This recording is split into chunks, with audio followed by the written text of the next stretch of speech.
Impact Family, impacting the world through healthy family. Shalom sahabat Impact Family yang dikasih Tuhan. Saudara-saudara, tahun 2020 ya, kita itu diguncang dengan penyakit yang menularnya luar biasa, COVID ya. Tetapi tahun 2014 juga ada keadaan yang sejenis ini di Afrika, wabah Ebola. Ya, wabah Ebola ini mematikan sekali yang terjadi di Afrika, khususnya di Liberia.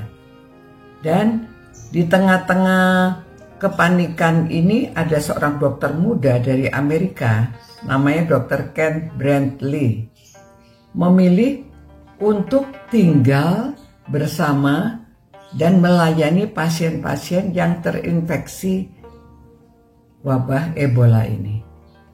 Dia tinggal di sana dan dia mengatakan bahwa Tuhan memanggil saya untuk melayani di sini.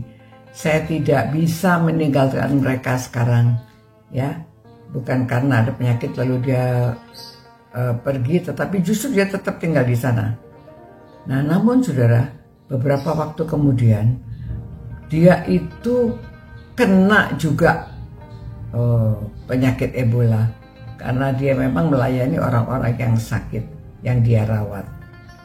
Nah, dia demam tinggi, dia muntah-muntah ya, dia badannya lemah sekali.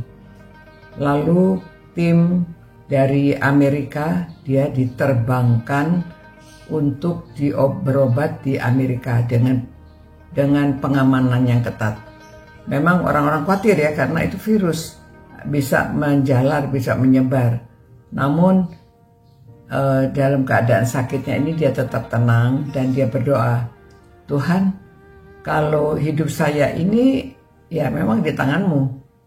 Kalau Tuhan mau pakai saya, ya Tuhan pakai saya untuk memuliakan Engkau. Ya, lakukan seperti kehendak Tuhan, ya. Kemudian mujizat terjadi. Tidak lama kemudian semua orang heran, semua orang takjub karena dia bisa sembuh. Ya, dia sembuh. Jarang bisa terjadi demikian. Dia sembuh total. Lalu dia juga berkata ya, walaupun dia itu gemetar juga saudara menghadapi seperti itu. Namun dia berkata, hidup saya ini bukan karena dia hebat, tetapi semua itu karena kasih karunia Tuhan. Siapakah dia ini? Semua karena kasih karunia Tuhan. Maka dia dengan tegas mengatakan bahwa hidupnya bukan milik dia, tetapi milik Tuhan. Jadi dia harus dipakai untuk melayani. Nah, setelah sembuh dia kembali menjadi juru bicara tentang kasih dan pengharapan di tengah-tengah penderitaan. Dia terus melayani, menjalankan misi kemanusiaan, mengobati orang-orang di tempat-tempat yang beresiko. Ya. Nah, saudara, kita lihat bahwa kisah dari Dr. Ken Brantley ini ya, ceritanya disampaikannya singkat, padahal kejadiannya itu menakutkan sekali dan mengharukan sekali. Jadi dia mengatakan kalau dia kasih, dia tidak takut bahaya. Seperti Tuhan Yesus mengatakan, ya, tidak ada kasih yang lebih besar daripada kasih seorang yang memberikan nyawanya untuk sahabat-sahabatnya. Yohanes 15 ayat 13. Nah, saudara, seperti itu dia menjalankan. Ya, si Ken Brantley ini dia ingin meneladani Yesus. Dia ingin, ya tidak apa-apa dia mengorbankan diri karena kasih. Dia mau menunjukkan kepada orang-orang bahwa karena kasihnya itu dia rela melayani di daerah berisiko sekalipun. Dan dia mengatakan bahwa tidak mungkin ya Tuhan, mungkin bagi saudara dan saya, mungkin Tuhan tidak memanggil kita harus melayani di daerah-daerah yang berisiko seperti ini.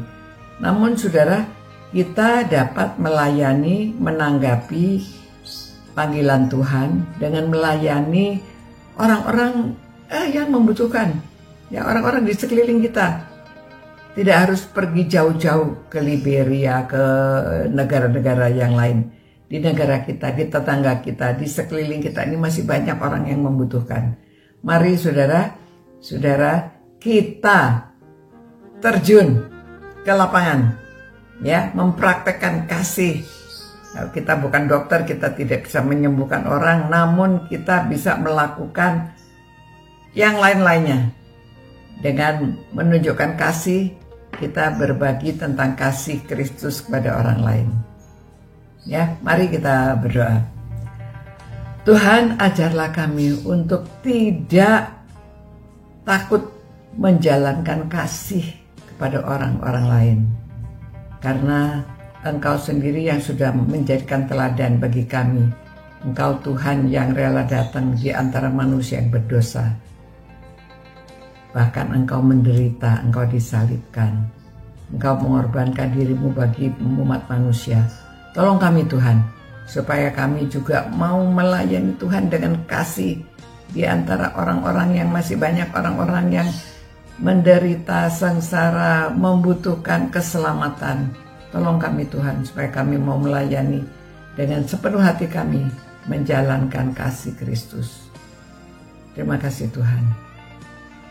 Sertailah semua orang yang merenungkan firman-Mu ini, supaya mereka digerakkan hatinya, menjalankan, mempraktekkan kasih Kristus kepada sesama kami. Dalam nama Yesus kami berdoa, amin. Demikian saudara-saudara, mari kita praktekkan kasih Kristus dengan kapasitas kita masing-masing. Apa yang bisa kita lakukan untuk orang di sekeliling kita, mari kita lakukan. Bukan hanya dengan kata-kata saja, tapi dengan perbuatan. Sampai jumpa pula, Tuhan berkati. Ciao. Impact Family, impacting the world through healthy family.